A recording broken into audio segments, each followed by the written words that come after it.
Karena ya kalau kita ngadu baik, ngadu berkelakuan baik di dunia ini gitu ya, kita menyebarkan hal-hal yang baik, maka otomatis orang-orang akan respect dengan agama kita, akan hormat dengan agama kita. Tapi kalau agama kita itu isinya ya orang-orang yang suka demo, dikit-dikit teriak, itulah bunuh dan sebagainya gitu ya. Ya orang mau masuk aja takut gitu. Semakin hari semakin terasa nilai-nilai Islam semakin terpisah jauh dari kehidupan umatnya. Termasuk di negeri yang konon mayoritas penduduknya beragama Islam. Bahkan tidak sedikit di antara mereka yang sudah murtad.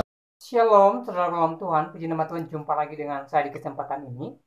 Saudara dalam Tuhan, di video berikut, seorang pemuda dengan jujur menyampaikan data atau survei mengenai pesatnya perkembangan Kristen di Indonesia ini. Dan saudaraku dalam Tuhan, dia menjelaskan kenapa Kristen semakin pesat, padahal sering mengalami intimidasi dari luar sana. Saudaraku dalam Tuhan, sungguh mengejutkan alasan beliau mengatakan bahwa Kristen semakin berkembang, dan di tahun 2050 kata beliau ya, akan terjadi pergantian mayoritas di Indonesia ini. Nah, saudara orang Tuhan, ini sangat luar biasa pastinya dan juga merupakan kabar sukacita bagi kita sebagai orang Kristen. Dan tanpa berlama-lama, langsung saja kita melihat videonya. Dan sebelumnya, bantu perkembangan channel ini dengan cara klik tombol like yang ada di bawah, klik tombol subscribe, dan yang lebih penting, share video ini sebanyak-banyaknya supaya video ini menjadi berkat bagi banyak orang, satu tujuan untuk hormat kemuliaan nama Tuhan. Berikut videonya. Karena ya kalau kita ngadu baik, ngadu berkelakuan baik di dunia ini gitu ya, kita menyebarkan hal-hal yang baik, maka otomatis orang-orang akan respect dengan agama kita, akan hormat dengan agama kita. Tapi kalau agama kita itu isinya ya orang-orang yang suka demo, dikit-dikit teriak, itulah bunuh dan sebagainya gitu ya. Ya orang mau masuk aja takut gitu. Semakin hari semakin terasa nilai-nilai Islam semakin terpisah jauh dari kehidupan umatnya. Termasuk di negeri yang konon mayoritas penduduknya beragama Islam. Bahkan tidak sedikit di antara mereka yang sudah murtad. Nah, agama juga nampaknya sama gitu ya. Karena kalau kita sudah nonton di YouTube, di banyak sosial media, konten-konten terkait agama dengan plus minusnya gitu ya, kan ada juga orang-orang yang mengatasnamakan agama gitu kan, padahal ya apa yang dia lakukan berseberangan dengan agama tersebut misalkan. Itu kan banyak, seperti kelompok 212 misalkan gitu ya. Jadi kalau kita sudah nonton konten-konten ini di sosial media, maka bangunan atau rumah-rumah ibadah itu ya jadi kayak cuma mobil-mobil yang dipajang itu gitu. Karena kalau kita sudah yakin, sudah cinta, sudah suka gitu ya, kita nggak peduli itu ternyata sama si rumah-rumah ibadah yang lain. Ya cuma lihat, menghargai, ya oke gitu ya, bagus memang. Dan kita nggak bisa ngelarang mobil itu untuk di display, dihias gitu ya. Dan kita juga nggak bisa untuk ngerusak mobil itu karena kita sudah fanatik dengan satu mobil, misalkan dengan satu agama. Nggak bisa kita ngerusak terus kemudian jelek-jelekin, banting-banting, enggak gitu. Enggak. Karena kalau orang yang sudah suka dengan satu dan mantep gitu ya, kita nggak peduli sama yang lain. Nah, agama tuh kayak gitu ternyata. Dan setelah saya merenungkan ini agak dalam gitu, saya akhirnya berpikir, ada nggak ya penelitian di Indonesia yang menyebutkan bahwa umat Kristen itu laju pertumbuhannya lebih cepat? Ternyata ada. Laju perkembangan umat Kristen di Indonesia itu ada tuh. Ternyata lebih cepat daripada umat Muslim. Dan bahkan menurut survei, ini survei tahun 2015 gitu ya, tahun 2050 kita tidak lagi menjadi negara dengan populasi umat Islam terbesar di dunia. Bayangkan, sekarang kita kan terbesar, nomor 1 di dunia gitu ya. Tahun 2050 ternyata udah nggak lagi. Kita kalah sama India dan Pakistan karena secara pertumbuhan populasi kita tuh cuma 2,0 gitu ya jumlah, nggak tahu itu berdasarkan apa.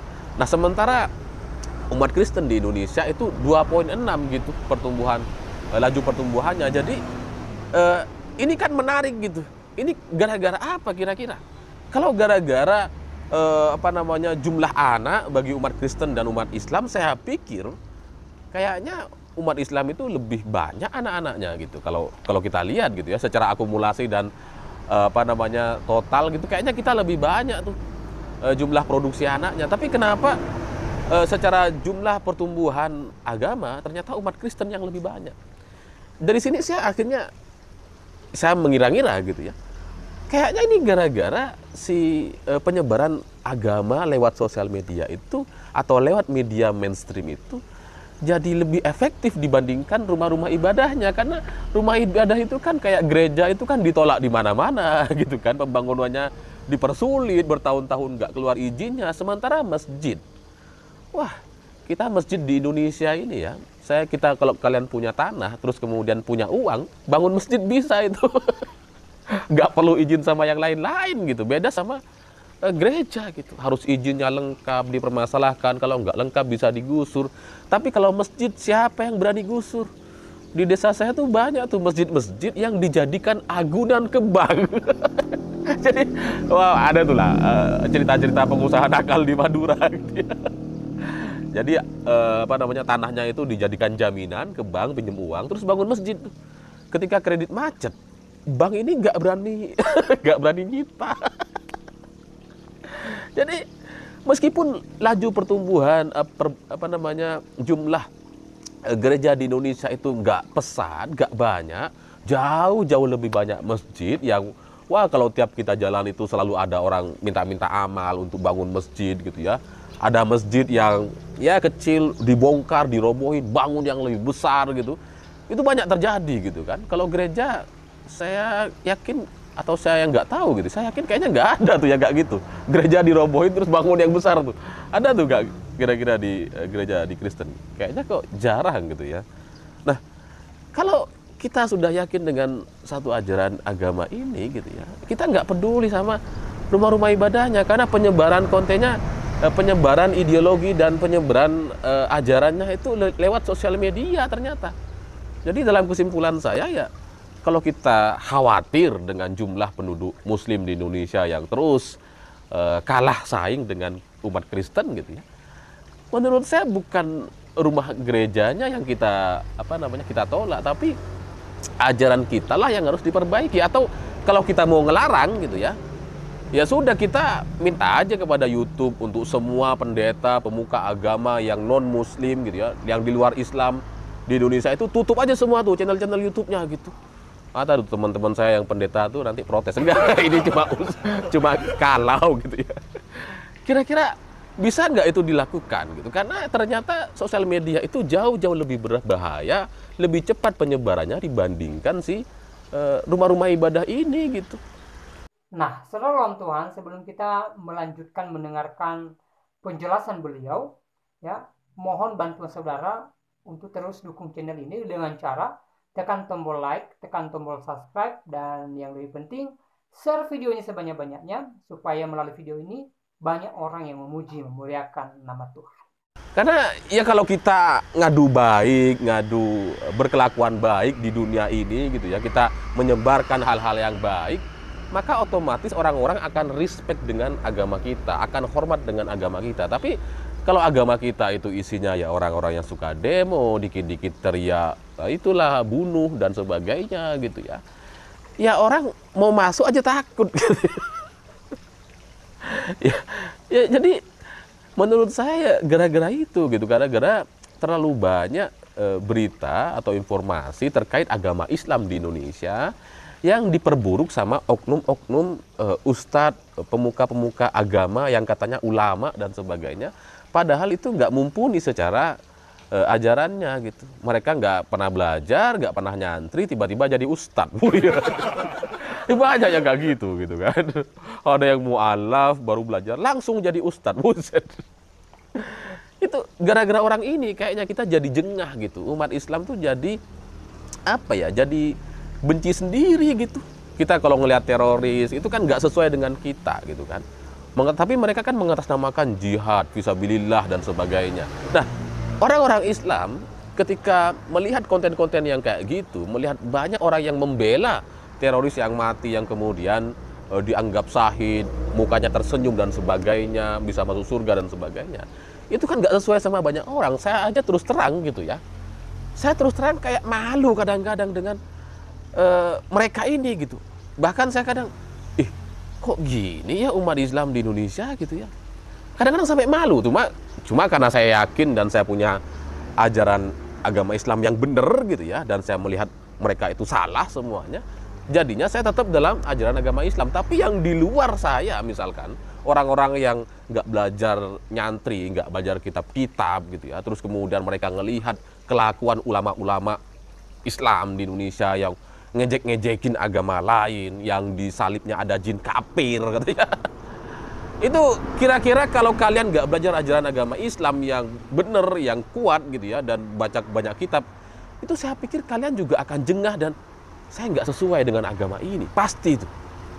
Ya karena ya siapa sih yang mau keburukan di dunia ini, kan nggak ada yang mau gitu ya. Sementara ustadz-ustadz kita ada banyak gitu, ulama-ulama Islam di Indonesia gitu ya, yang dikatakan ulama itu cenderung memprovokasi, jelek-jelekin agama lain, dan itu nggak sesuai dengan nilai-nilai kebaikan kita sebagai manusia gitu. Baik, setelah nonton videonya kita sudah mendengarkan apa yang disampaikan oleh seorang pemuda di video tadi. Dia dengan jujur menyampaikan bahwa pesatnya perkembangan kekristenan di Indonesia ini walaupun kadang-kala mengalami intimidasi, penolakan, tetapi dari kejadian-kejadian yang dialami oleh Kristen sendiri, justru dari situlah muncul orang-orang yang penasaran dengan kekristenan, dan akhirnya mereka mendalami pengajaran tentang Kristen dan akhirnya mereka percaya kepada Tuhan Yesus. Sehingga hari-hari ini, kata beliau, semakin banyak orang yang percaya kepada Tuhan Yesus dan semakin banyak orang yang menjadi Kristen gitu loh. Jadi ini sangat luar biasa, dan ini juga merupakan pesan penting bagi kita sebagai umat Kristen, sebagai penghiburan bagi kita, dan semangat kita untuk terus mendoakan Kristen Indonesia ini, supaya apa? Supaya Tuhan semakin tolong, Tuhan semakin menyatakan kuasanya, sehingga melalui doa-doa kita, Tuhan menyatakan mujizat, sehingga di waktunya Tuhan kita boleh melihat bahwa semakin berkembangnya kekristenan di Indonesia ini, satu tujuan untuk hormat kemuliaan nama Tuhan. Nah, saudara Tuhan, semoga video tadi memberkati kita dan menguatkan iman kita. Dan Tuhan Yesus memberkati kita semua. Shalom.